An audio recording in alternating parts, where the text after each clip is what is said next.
నమస్తే మిత్రమా. విలువ. మనం దూరమైతే అవతల వారికి మన విలువ తెలుస్తుంది అని అనుకుంటాం,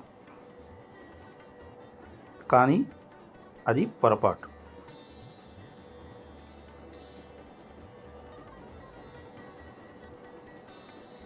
మనం పోతే ఇంకొకరు దగ్గరవుతారు అనేది నిజం.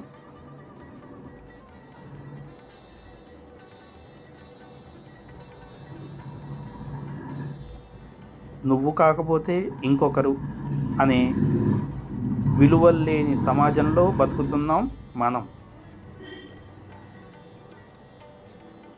ఇది పచ్చి నిజం.